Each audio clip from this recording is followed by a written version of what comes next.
Peace. My name is G Man of Law, and my artist name is P Funk City G.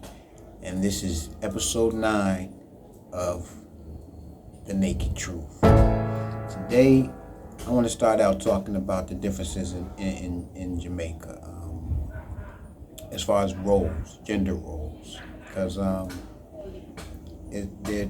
said in a couple episodes back about like the gender roles in Jamaica are a bit more natural and traditional, and I want to talk about it today in a economic or financial aspect. Here in Jamaica, women make 39%?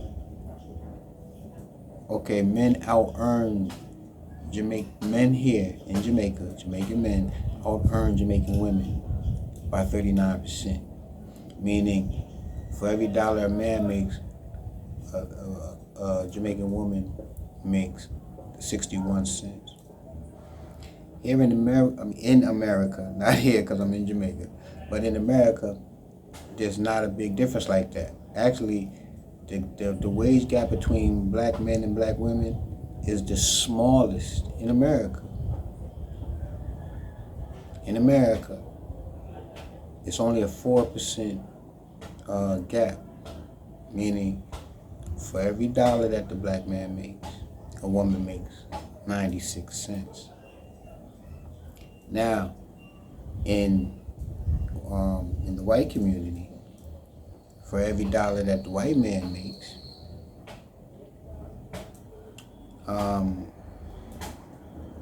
the white woman makes 84 cents for every dollar. So that's why I say, like with the feminism and all of that stuff, that has been a disservice for black women. I mean, like I said last episode, the black woman is higher on the totem pole than the black man. So we're not in a position to oppress them. However, the wage gap in between the white man and the white woman is huge. Large enough for a woman to understand that she's not going to be, that her husband out earns her. So a lot of times they're dependent upon them. The black women, 4%, their earning power is similar to the black man. So and that goes back to like the liberation and the women's fight and the Caucasian woman using the black woman's power to her advantage, selling them a dream, taking the man out the house through the Great Society program of Lyndon Johnson. And, these things were here to destroy us, destroy our community. The worst thing that happened was taking the man out the house. Here in Jamaica, I don't know the percentage, but there's more couples here, I would say, married people or people living together than in America. In America, there's a feud between the black man and the black woman, and so the thing is that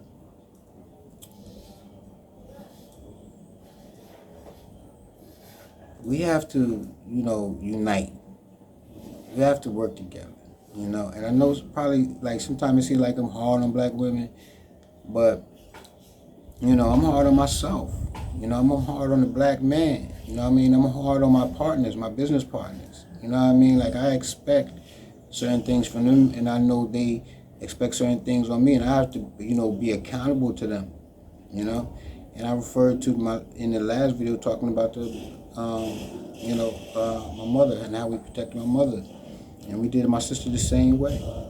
She didn't, it wasn't no, breaking the standard.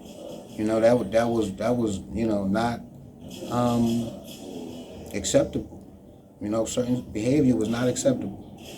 She'll tell you that, and it's not like we bossy. You know what I'm saying? Or yo, you better not. You know what I mean? It's just that as men, we're here to lead.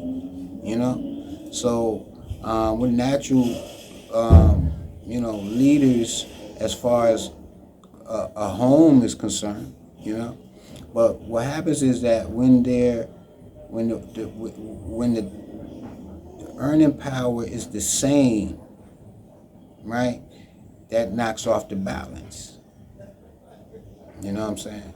Because it's hard to, it's like in the black community in America, it's about the 50-50 and all of that, and, going half and all of that. And, by nature, women are really looking for a man to take care of her.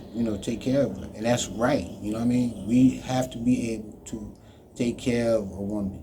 You know what I'm saying? And that's part of the reason why I left. You know what I mean? Because I knew, for the lifestyle that I wanted and be able to take care of a woman, she don't have to work and all of that. It's like I wasn't going to find it in America.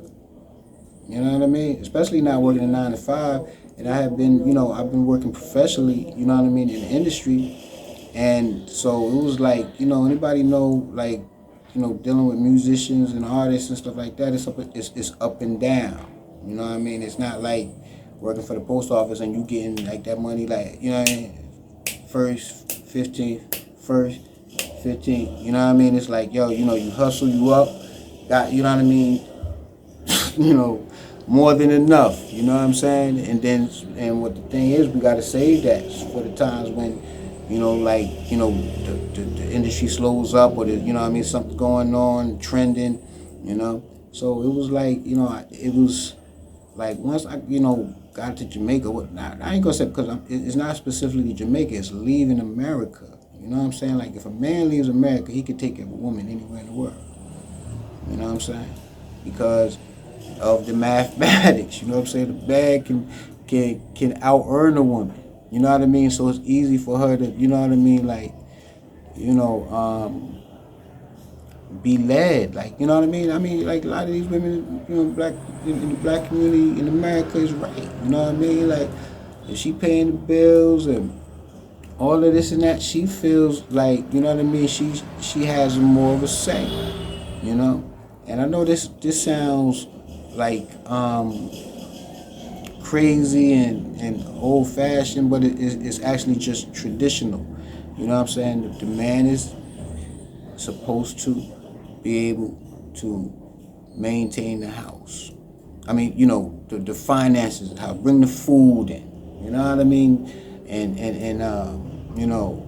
manage. Manage the house, macro manage, and the woman micro manages. We the provider. You know what I mean? And they're the carrier. You know what I'm saying? We give the seed, they carry it, and to bring forth life. And we put the seed in the brain, carry it, bring forth it in life. That's the wisdom. That's the knowledge, wisdom, and then what's the best part? It's the black child. So anyway, few people know, what I'm talking about. Probably about 5%, people. But anyway, so that's what it's like, and that's the biggest hook, you know what I mean, that they have in our community is that they sell us a life of luxury and Gucci and fancy cars from Germany and. If you don't come down, we'll never show you what. Yeah, it does. Okay, come down. Yeah. Okay, yes. You don't know what it is. Là, t'as causé un problème là. It's okay? We breathe. I don't want you to have a heart attack right now. It's not the goal. Yes. Okay? And so, are you baby? It's like the morning of Christmas, but even better.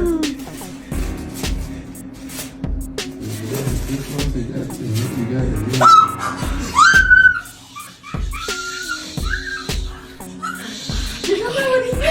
You don't know what it is, you don't know.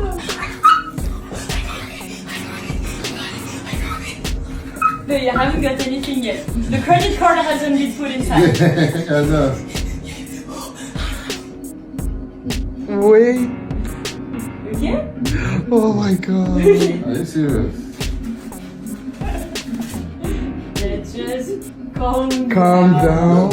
Alright, keep it with me. The secret of selling to the Negro is expressed in one word. That word is recognition. But perhaps because he's had so little of it, the Negro needs even more. He needs to feel important and appreciated.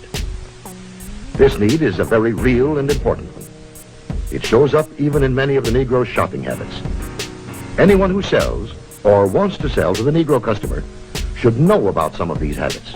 To begin with, most Negroes buy by brand. They ask for products by name. They're quick to turn down off-brands. Do you wonder why? You see, for a long time, the Negro has been sold a lot of shoddy, second-class merchandise.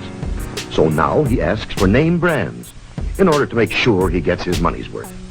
This woman, for example, is buying fine crystalware. But she is also buying the admiration and approval of her friends and relatives. It's a well-known fact that many Negro customers are influenced by the opinions of others. What their friends may think of a certain item often decides whether or not the sale is made.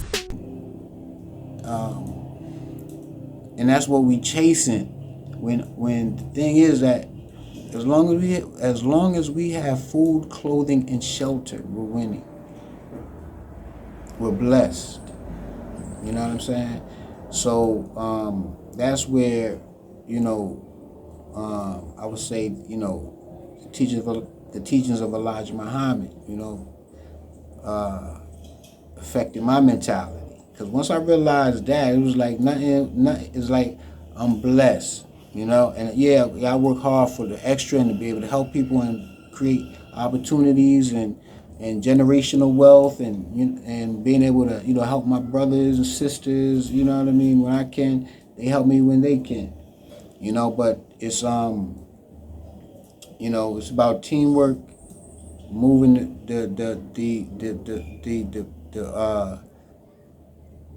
a culture forward based on food, clothing, and shelter. Because that's what life is about. That's what a civilized life is about. As long as we have that, what happens is that when, looking good and making it seem like and all of this stuff, overtakes the mind. And the mind is everything. Everything starts with the mind.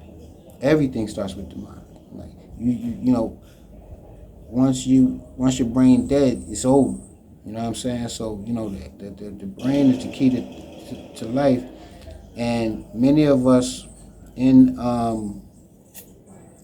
the States, in the Western society, living in the colonies, we have a mindset that is where the chains have been taken off our wrists and they've been put on our brains, But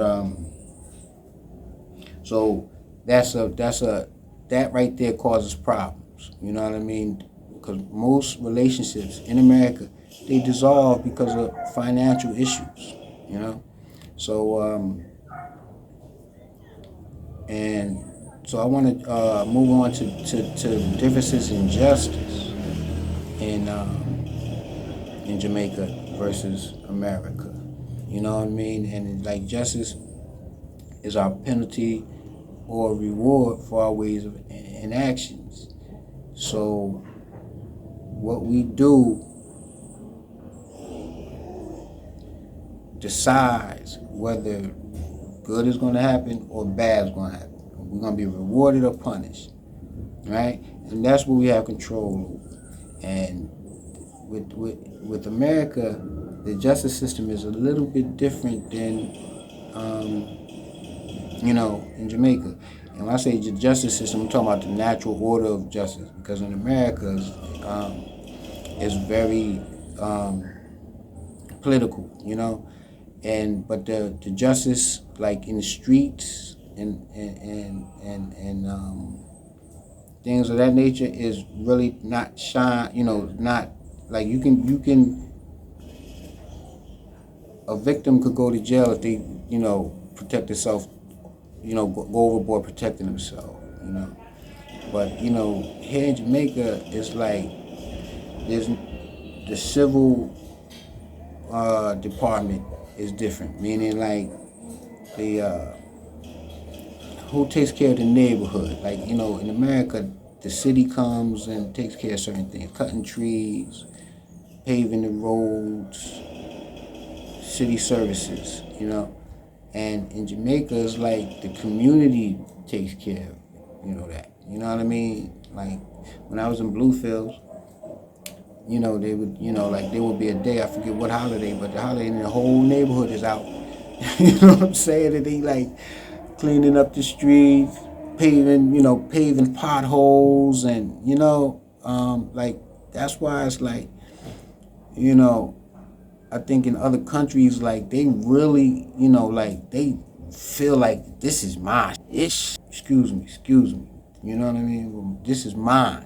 You know what I mean? Like in America, it's like, it's like you always that it's America's. Like America first. They talk about God and country first and all of that. So it's never, especially in the black community, just not like this ours. This mine. You know what I mean? Like we know that in America, like, them boys in blue come knocking on the door, they gonna come disrespect you in your house, you know what I mean? So like even within your closed, kingdom or castle, you know what I mean, you can be violated, and that's not gonna happen here in Jamaica, you know what I'm saying? And like, like that informer thing, like, don't be an informer and all of that. That's true. In Jamaica, like, people don't call the police, you know what I'm saying? Like the police will find out about something and you know what I mean? They might get complaints, on the low.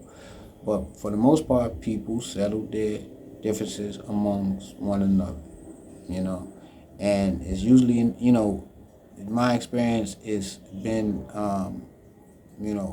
peaceful. You know what I mean? It's not like violent, like how the media tries to portray it. It's just like in America where it's like, the young boys, you know what I mean, who come from poverty, nothing like, I don't know if you guys kept up with the young Thug trial, but that showed a lot about how these kids is coming up in Atlanta.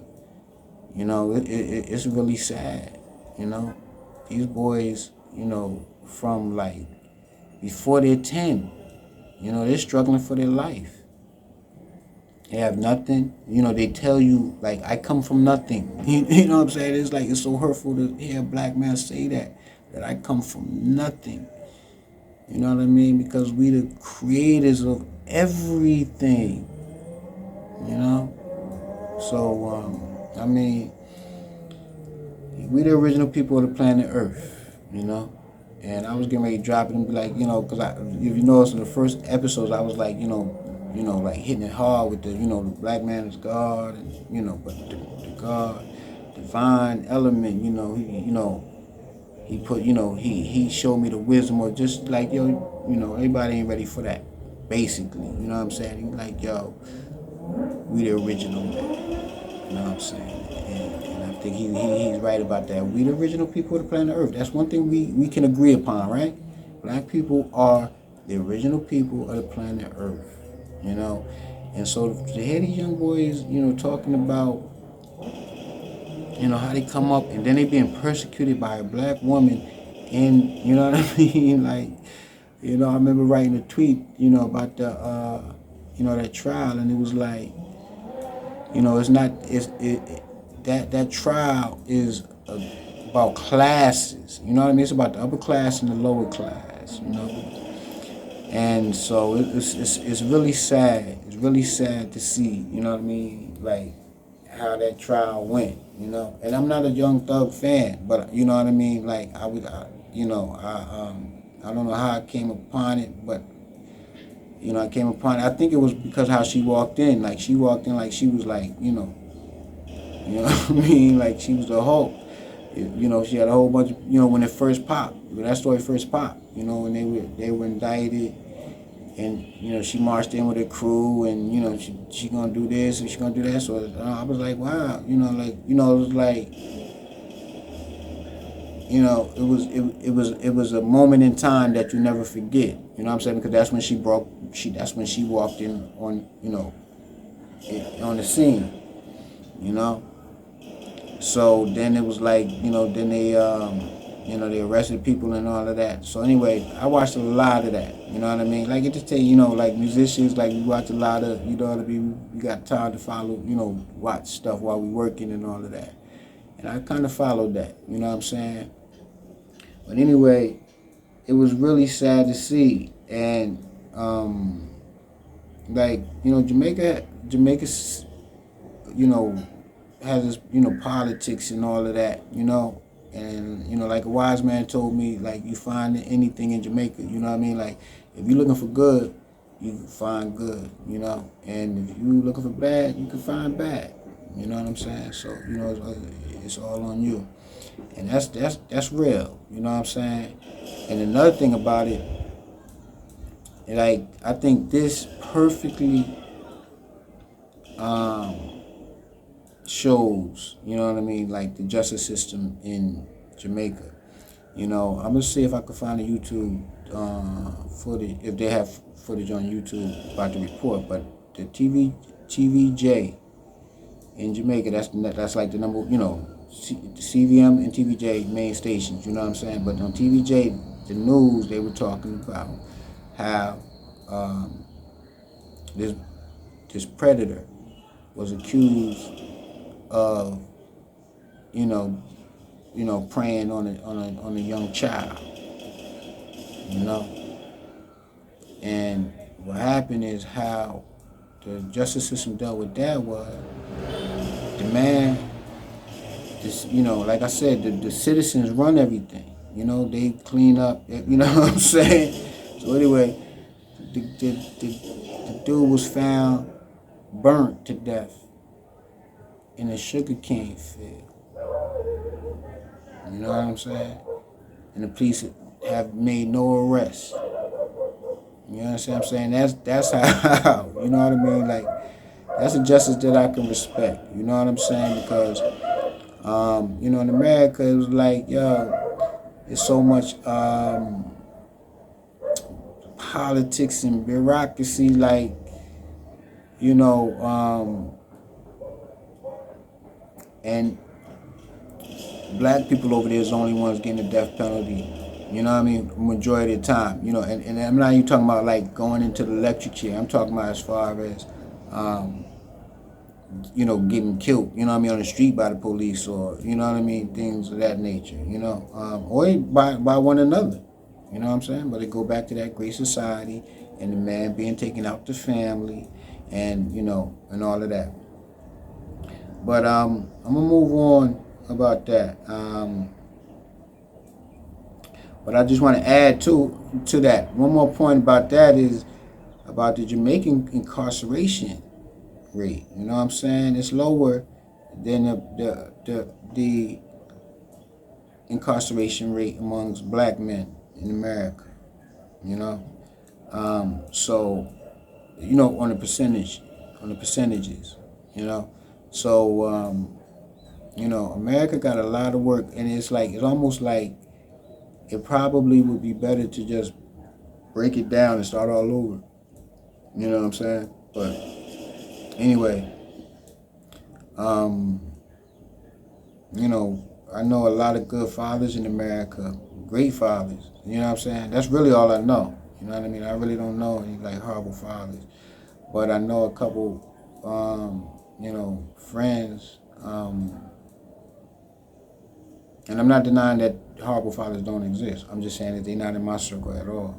You know what I mean?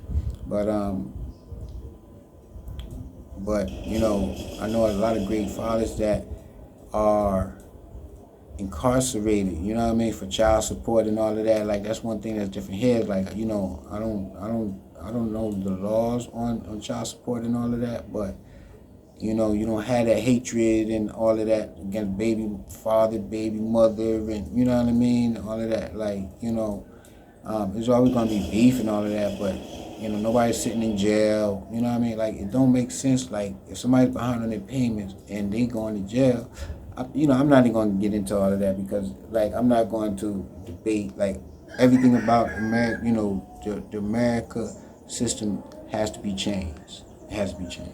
You know what I'm saying? You know, it's like over in Burkina Faso, you know, with Ibrahim Traore, you know, he got our people out of debt over there, you know, getting fair, you know, he's controlling the prices, you know what I'm saying, on the minerals and what they, you know, selling, and you know, that's what it's all about. You know what I mean? That's the same thing with this hip hop. You know what I mean? Like, yo, yeah, like we got love and all of that, but like that's our thing.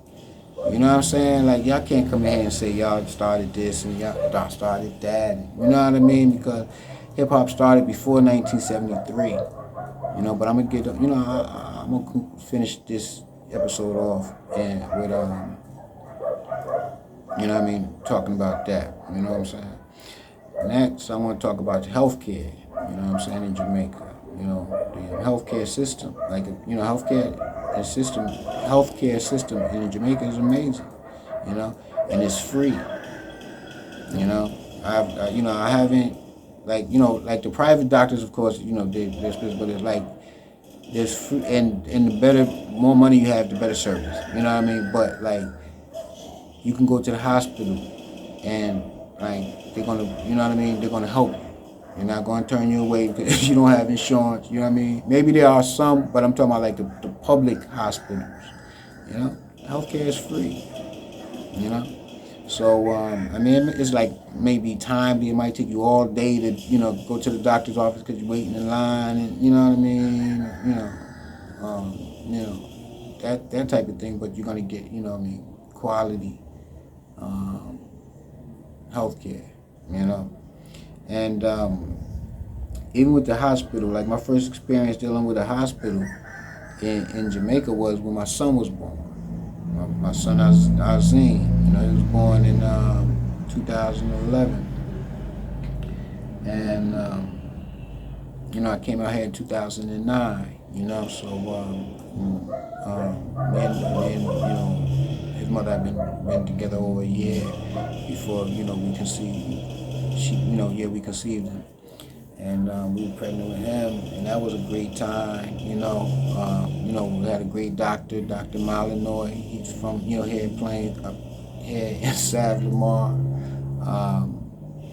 and you know, he took great care of us, you know, mentally and psychologically. You know what I mean? Like, you know, when I was in the, you know, when we go for the visits and the checkups, I think it was monthly, but you know, I mean, he was, you know, like the way he cared for Sashay, you know, my son's mother, is that, you know, he was asking the question, how's she feeling, you know what I mean, like, you know, trying to find her you know, like make sure that she's psychologically happy, you know what I mean, or content, you know, it was like, you know, his concerns was beyond like temperatures and all of that, you know what I mean, and measurements, you know, it was beautiful. And so the interesting part was that my son was born in a public hospital.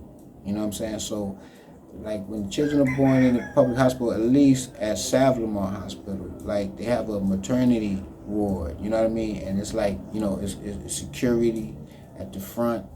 Can't get past it. You know what I mean? Like, you know, you can get past it, but in orderly, like they, you know, you gotta, you know, have a pass and, you know, all of that. So my son was, you know, born there. You know, we were living in on Cave Hill, and like I said, Dr. Malinois, Sashay went in labor on a Thursday, and you know, we went to told Dr. Malinois. He said, "Come down." You know, and he checked her and everything. Everything was like, he said, "You're not ready." You know what I'm saying? You're not ready. You know what I mean? But be on point. Had that bags packed pretty much. You know what I'm saying? And it was crazy because, like, you know, we struggled like through the whole weekend. Like she was like uncomfortable, like in the middle of the night and all of that. You know what I'm saying? But we was on point, and so in the meantime, I went to the hospital. You know what I mean? Took the papers and all of that to make sure that they was expecting her and all of that. They said, we got to get that from the doctor for him. You know what I mean? And all I took care of all of that, and by Monday morning, you know what I mean? It was time. You know what I'm saying? It was time. It was crazy because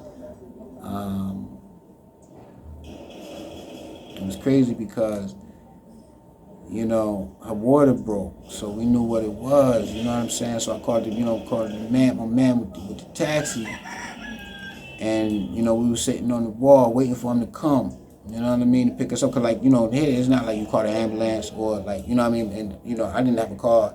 You know what I'm saying? I don't drive. You know what I mean? I take the taxi. I got New York state of mind pretty much, but I don't enjoy driving. But anyway, the taxi, wait for the taxi, and the taxi was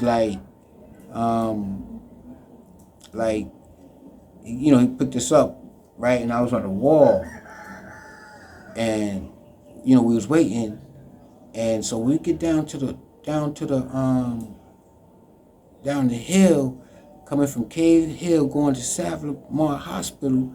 You know what I mean? I realized that I had left my wallet on the wall.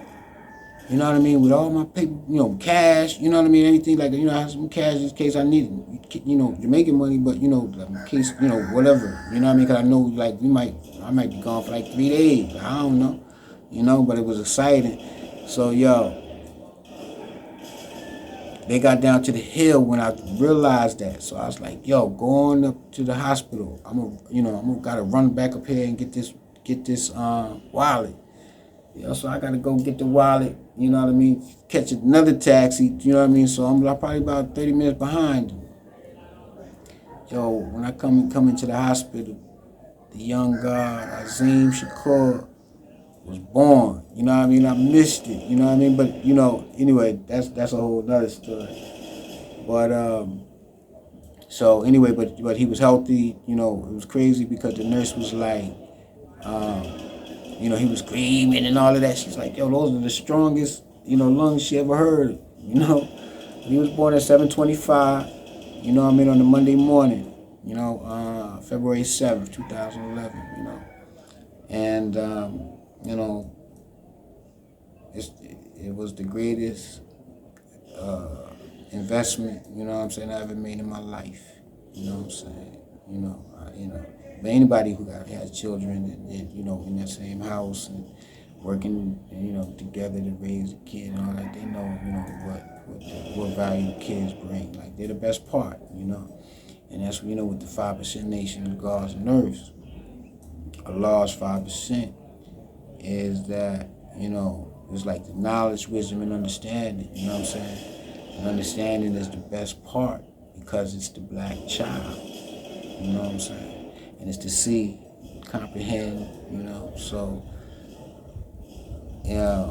so I see that, the black child is the greatest thing that we can invest in, the most important thing, and we have to bring that back, that's the most,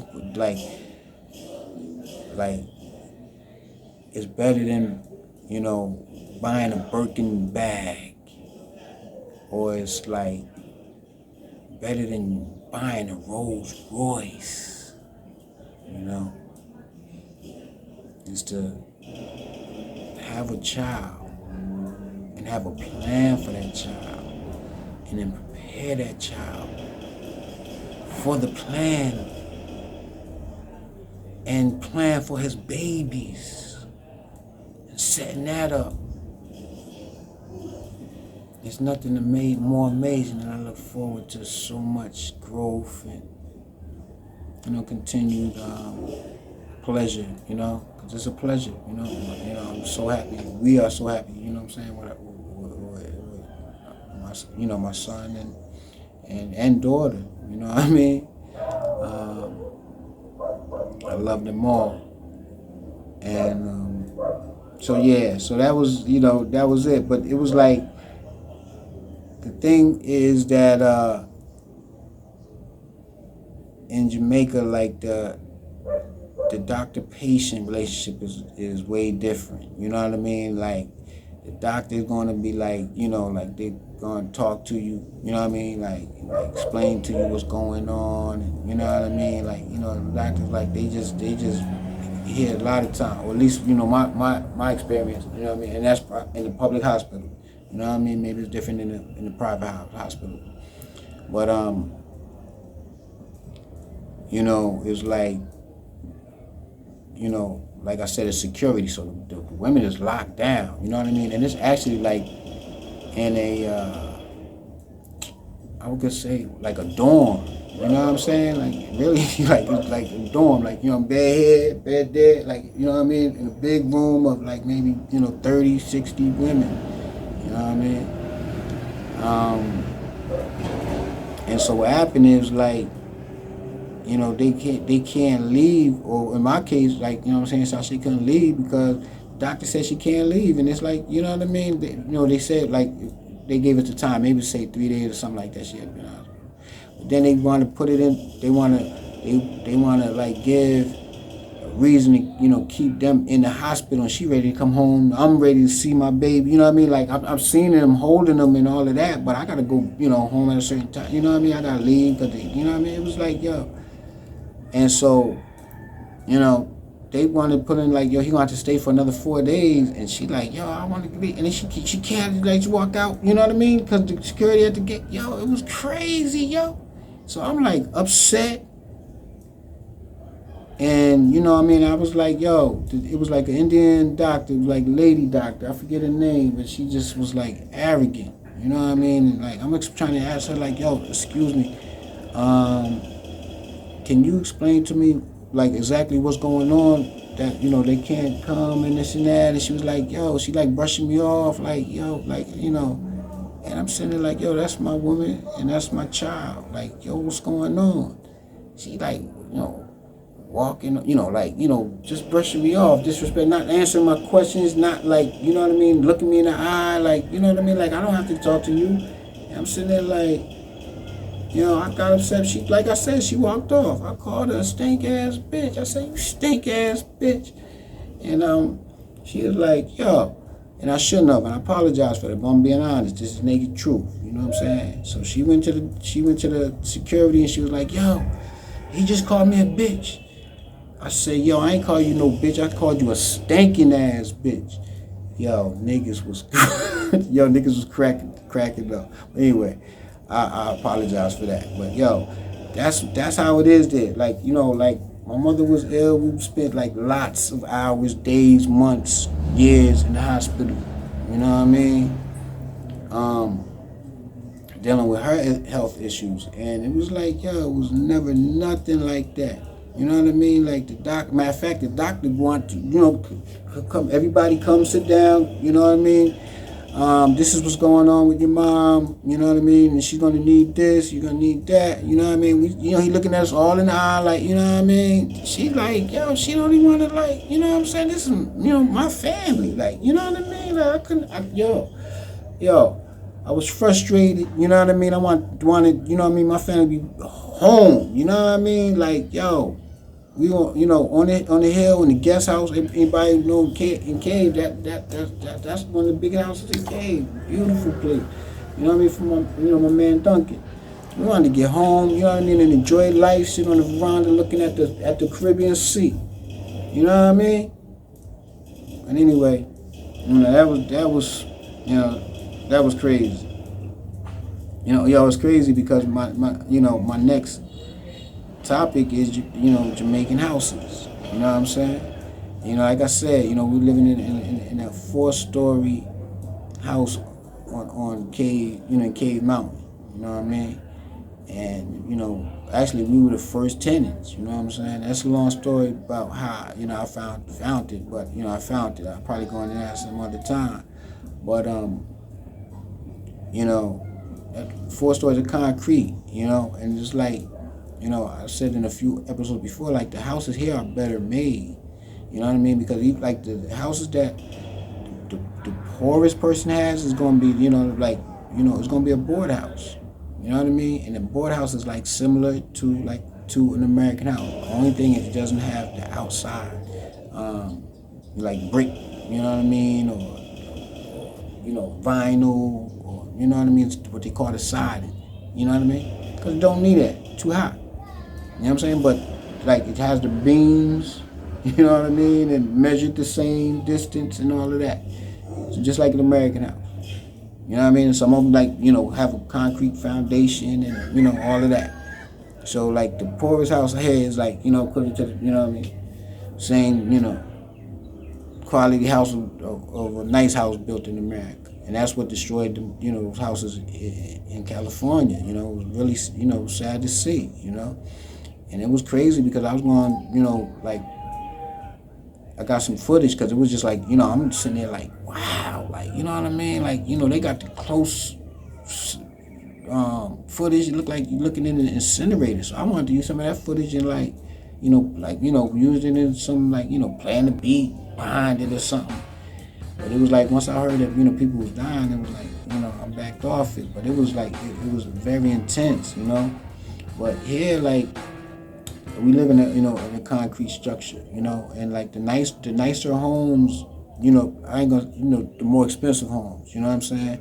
They're made out of concrete, like you can look here and I can see like, you know what I mean? Like, concrete houses, you know what I mean? There wasn't one house on my block that I grew up with made out of concrete, you know what I mean?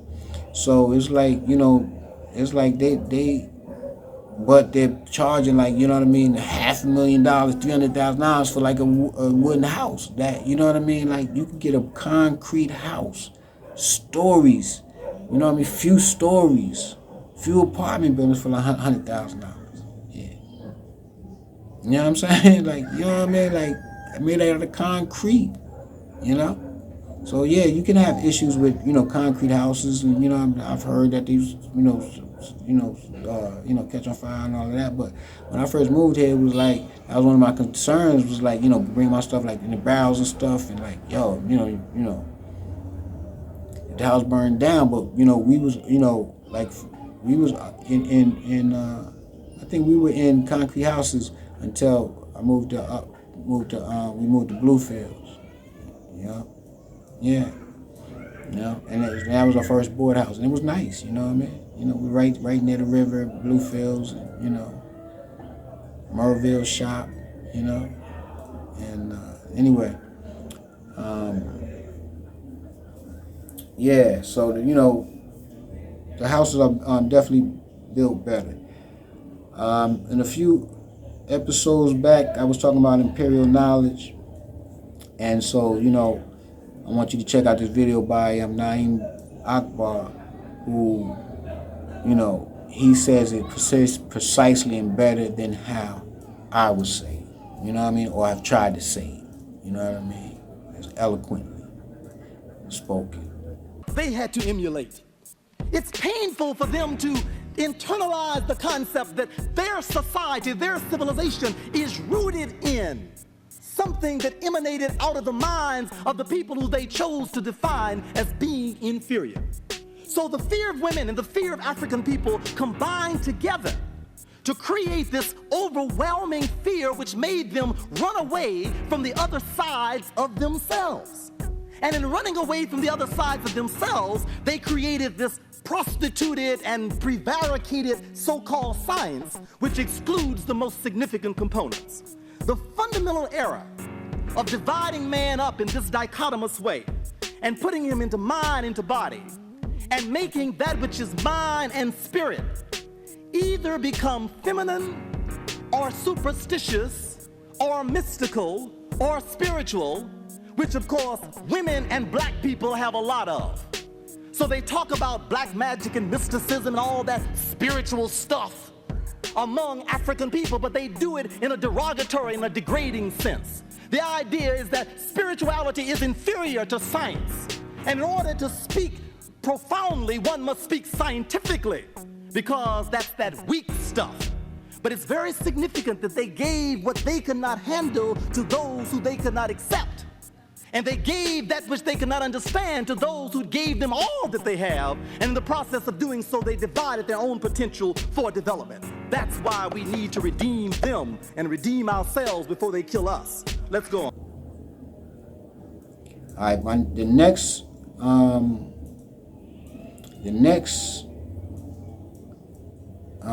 topic is,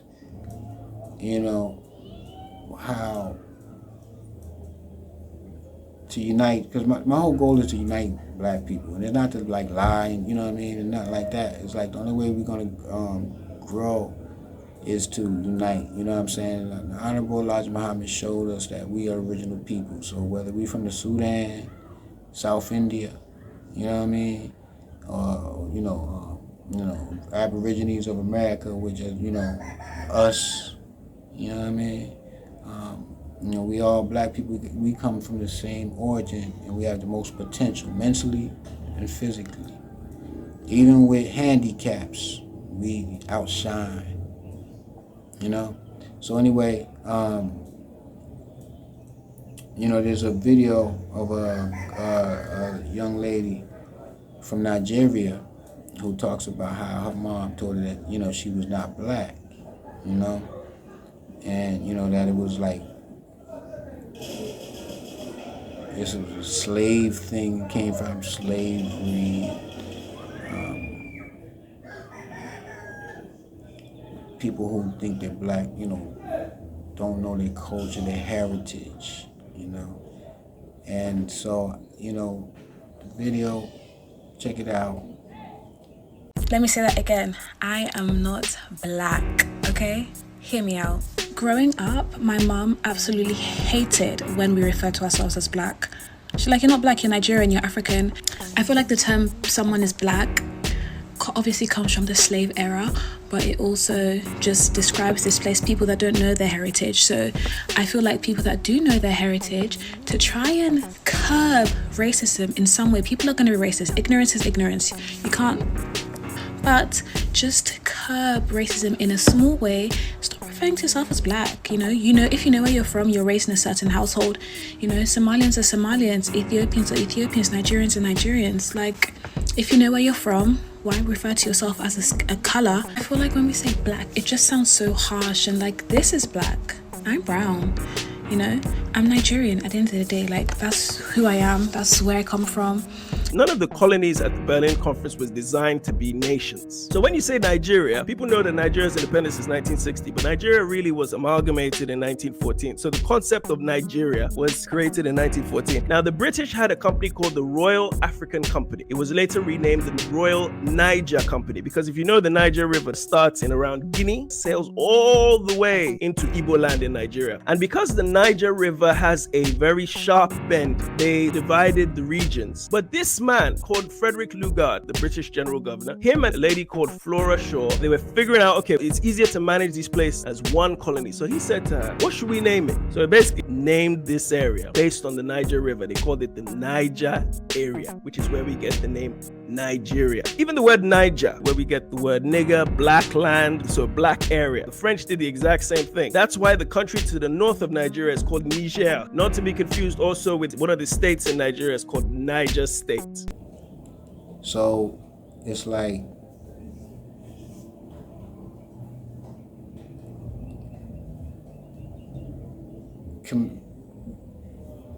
we are the founders, creators of Kemet. Remember Kemet? Black land. Kem means black.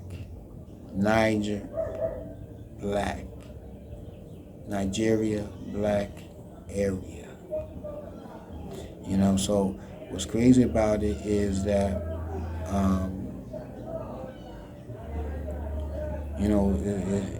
it's important not to point fingers, because once we start pointing fingers, it shows our ignorance, And I think that's what that video demonstrates, is that she's coming from a superior point of view, and it's based on fallacies, not on facts, So we have to be careful with that, We all the same people. You know, we're all the same people. Africa at one time, within the last 6 years was united as one nation. You know, and it was basically Mali. Mali had the whole thing. You know, so we all the same. You know, and I mean, we could say, yo, we different, and that's how they want it. You know, because it's like they categorize things. Like, even with food, it's like, what is it? Food, meat, poultry, dairy, all these things. And it's like, yo, from our point of view, it's food. Don't have to be separated. You know what I'm saying? It's like it's gonna give us life or death, and that's what the honorable Elijah Muhammad showed us, in the How to Eat to Live book. You know what I mean? Is that, yo, eat to live. So it's not. Don't worry about the balance of meat, separation, and all of that, because that's how we end up unhealthy, overweight, and dying. But when we are prepared to study and research, and I think that's the greatest thing that the Honorable Elijah Muhammad brought to black people all over the world, is that the importance of research, being able to research for ourselves. We can look at the ingredients. What are the ingredients? We can study them and where they come from, the root and all of that. And so studying with the food, it's only one food. It's going to either kill us or it's going to help us and extend our life. And then it's the frequency. In America, we eat 3 times a day. And for someone who's been doing that all their life, it's common sense. So it's crazy that, to see people struggling with their weight, and it's like they're eating 3 meals a day, but if you tell them, like, yo, cut out 2 meals, eat only 1 meal a day, they're going to say that's crazy. They're going to look at you like you're crazy, and it's undoable. And what happens is when we control our diet, we're controlling our self, self-control. You know what I mean? There's a word that starts with D, discipline. It gives us discipline. So, our body has to rest, And so one thing that the Honorable Elijah Muhammad talked about too is that once we start going to the doctor, we're not going to stop. It's like taking a car to a mechanic, used car, you always have to come back because he's going to keep on having you coming back. Same with the doctors. Like, they're making a living with, return visits, return clients, and we're making them wealthy while our people are sick and not living long, So anyway, the whole thing is about, uniting. And this whole thing is based on the lesson number 6 in the 1 through 14 of the Supreme Wisdom. And so the question is, why does the devil call our people Africans? The answer: to make our people of North America believe that the people on that continent are the only people they have and are all savage. He bought a trading post in the jungle of that continent. The original people live on this continent, and they are the ones who strayed away from civilization and are living a jungle life. The original people call this continent Asia, but the devil calls it Africa to try to divide them. He wants us to think that we are all different. So, that's powerful. That's powerful. Because, like with the Nigerian and the Jamaican and the Haitian, and the this, and the African American, and that, and the South African. It's all divisive, And so, in the, the 5% nation, they talk about the human family, and that's what we're responsible for. We're a human family, and so what happens is that once we find out that we're a human family and everything starts to degrade, the fastest way to change the world is how? By changing ourselves. Once we change ourselves, and we change everything around us, the babies, the neighbors. And so what happens is, how do we change ourselves? By study, research, discipline, eating the good foods so that our body is not in the defensive and attack mode all the time, trying to break down these foreign substances.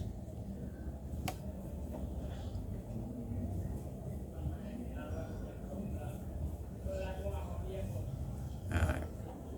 I'm gonna close out with hip hop history. I'm gonna play a video of Young Jock talking about, how Tupac was a revolutionary. Panther 21. Right, exactly. That's what Tupac was trying to tell y'all. Right. Tupac was trying to tell y'all that for the longest. Right. But y'all didn't get what Tupac was saying. Because y'all thinking Tupac too, he wasn't there. But remember, his mother was dead. Right. His mother was a revolution. She was installing all this in Tupac's mind. Right. You see what I'm saying? That's why he had the knowledge he had so early in the game. Just like we had the knowledge so early in the game. That's why I said we was young, but we had the knowledge. We was ahead of our time. Now I'm going to get into the Puerto Ricans. So we know that Tupac came from the Black Panthers, from the Black Panther tradition. His mother was a Black Panther, his father was a Black Panther, and and they, the Black Panthers, who started them, right? Huey Newton and Bobby Seals, number 2 man, and who motivated them to start that revolutionary movement was Malcolm X. They were very big, I don't want to say followers, but they held Malcolm X in high regard, like many of us do. He got, that's I guess I could do a whole video on that, on how he got, trapped up and, led astray and all of that. But under the Nation of Islam, he was at the greatest, height. Nobody could touch him, and he had security and all of that. But anyway, that's who started the Black Panthers, and we know Malcolm X, became great under the teachings of the Honorable Elijah Muhammad, the teachers that freed Black people's minds and taught us how to organize, and taught us that God is in us because we are the original people. We the first one. We the ones made in His image. Not them, us. So they were big on the by any means necessary. That's what the Black Panther movement was based on. And with Malcolm X holding the AK, and so this is why I say Tupac is maybe one of the greatest, rappers, because, like I said, like the black man with knowledge of who he is the greatest threat to the leaders of the world at this present time, who all come from the Caucasus Mountains.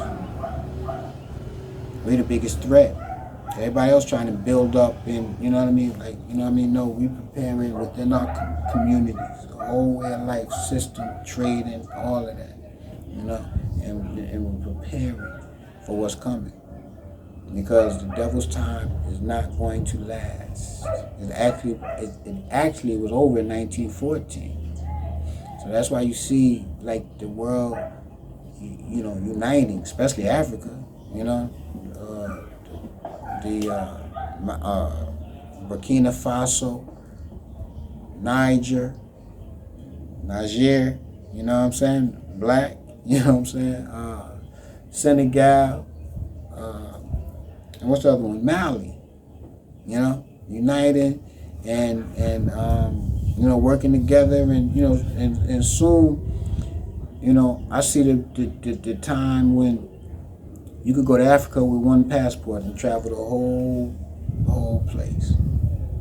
You know, they're the ones who called it Africa in the first place. They're the ones who named it Africa. It's not Africa. I'm not African. That's why I don't refer to myself as African American. You know what I'm saying? I'm not American either. I'm a citizen of the universe. You know what I'm saying? So I don't have any like special bond with America. You know what I mean? I got a bond with black people all over the world. That's my commitment. And that's what hip hop started on.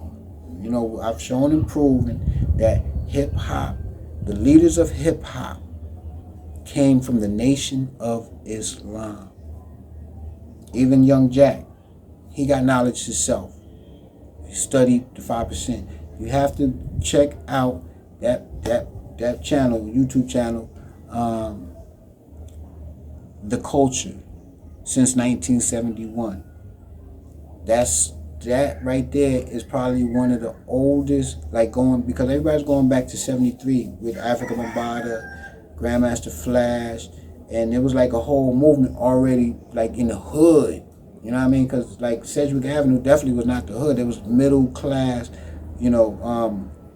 And so anyway, it was the Bronxdale Projects, you know, where the Black Spade started, and it started as a revolutionary movement. It wasn't a gang.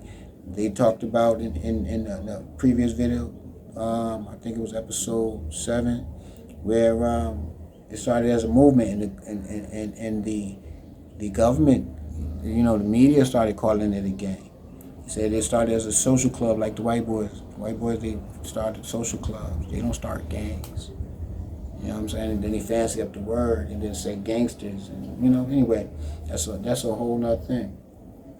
But, you know, that's where hip-hop went to, you know? And what happens is once it got into the hands, I'm not going to front, Africa Bambaataa is the one who took the culture package to the bankers, the people that had money.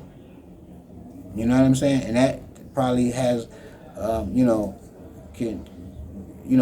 understandably how he fit in with the bankers, you know, with his lifestyle and his fetishes, you know. But hip hop came from poverty. You know what I'm saying? Came from food, clothing, and shelter. And young men who had knowledge of self and were going to create a universe that could sustain them and create a positive way of life for their likeness. So that's what hip hop was based on. And once it got into the hands of the bankers, then they started controlling what hip hop was, just the story of hip hop. The storylines, the bitches, the hoes, the niggas. Niggas, we wasn't calling ourselves niggas like that. You know what I mean? That was a West Coast thing that they brought to hip hop. And I remember, like, you know, Ice Cube, like, he was really saying it. You know what I mean? But like, you know, like 1969, 70, 71 hip hop. You know what I mean? Under, you know, Dave and Karate P and, you know, Blackjack, young Blackjack's big brother, and, you know, the First Division. Yo, they were serious brothers, serious leaders. They, like I said, they ran the black movement. You know, I don't even want to say gangs, but the black gangs, you know what I'm saying? You know, in the Bronx, you know? So anyway, like I said, when the bank, I'll give a perfect example of like how the bankers control of hip hop destroyed hip hop. I was working in probably around 2000, it was like 2000, 2001, something like that. I was working, you know, at Young King. I was working with Dead Prez, their rap group. I didn't even know who they were. I probably heard of them, you know, 'cause I think they had a video that was on BET playing. But you know, Stick and M1. And you know, the powerful brother. Stick is an amazing brother. Beautiful, strong black man. You know what I mean? An example of the revolutionary spirit. I think they're from Tallahassee, Florida. But you know, he had me doing push-ups. You know what I mean? I was, you know, we're gonna, you know, I was all in the vibe. You know what I mean? But anyway, make long story short, this story, I'll probably get into that, you know, at another point. But this story right here is talking about the control of the bankers. They were signed to Loud Music, right? So I worked in Chungking. Anybody know Chungking? Loud worked there heavy. You know what I mean? I worked with Mob Deep there. They from Loud, like, you know, Fat Joe, Cuban Links. I was there. The Cuban Links had Chris, Pun Son. What's it, Chris? I forget his rap name. And his wife. You know, I worked this session because they came there to, you know, they had Pun's book. Rhyme book, and they was, you know what I mean, they was trying to get him to like write the rhymes, but he wasn't ready. You know what I mean, spit the rhymes. But anyway, getting back to Dead Prez, I've never met the president of Loud Records, working with all of his artists, right? Even West Coast artists, you know what I mean, from Loud. They would come, you know what I mean, come to Chungking. Chungking was probably the nicest studio, you know, most exclusive studio in New York, besides the Hit Factory. You know what I mean? Probably only second to them. You know what I mean? Like Electric Lady, Platinum Island, a lot of them studios, they was hot, but like not like Chungking. You know what I'm saying? So it was the #1 studio. And I've been fortunate to work with the best. You know what I mean? Like I said, I work with, you know, Daddy's House. I worked so much working for Puffy. You know what I'm saying? Like, seriously, like, you know, he got his thing, but like I said, that's who they allow in the industry. You know, but he's a smart guy. You know what I mean? He just you know, he like I said, you know, when he was young, he was probably a corny dude. You know what I'm saying? But you know, I wouldn't have probably hung out with him. You know what I mean? You know, I don't know. But anyway, I never met Steve Rifkin, the king, the owner of Loud, until I was working with Dead Prez. And so it was crazy because how they came in too, you know, now I think about it, because, you know, Steve Rifkin and them came in and they, you know, sat down and they wanted to listen to the, you know, like, you know, they act like they wanted to listen to like the music and all that. They come there vibing and, you know, they playing the music, and then like track number 7, you know what I mean? Like Dead Prez, Stick in them had. And M1 had a song called Kick in the White House Door. And it was like a revolutionary record. You ever heard of that record? Because Steve Rifkin didn't allow that to come out. Record was crazy. So he listened to the record down, and then he was like, yo, man, it sound good and all this and that. And he said, yo, like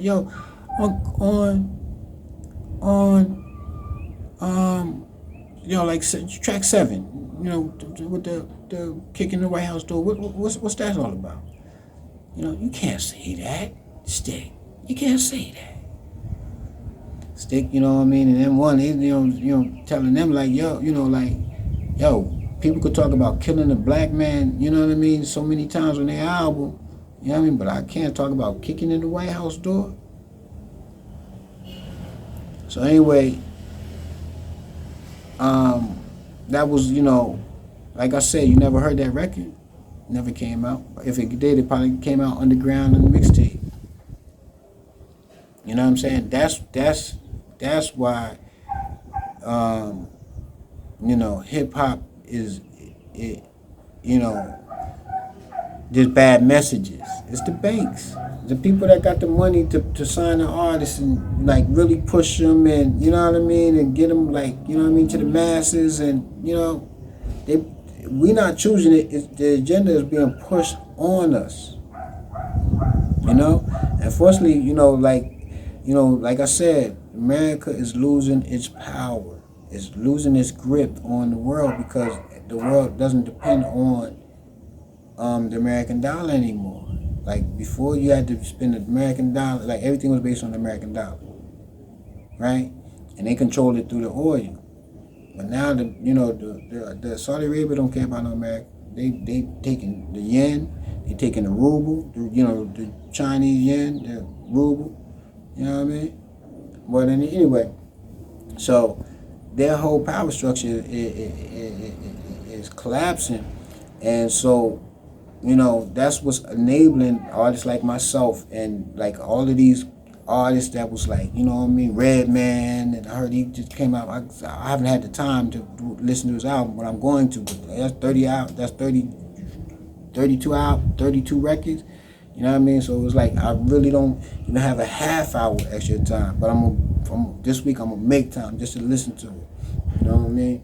But that's why hip hop is where it is, but it's coming back because artists can be independent and control their destiny. So anyway, I'm gonna stop it here.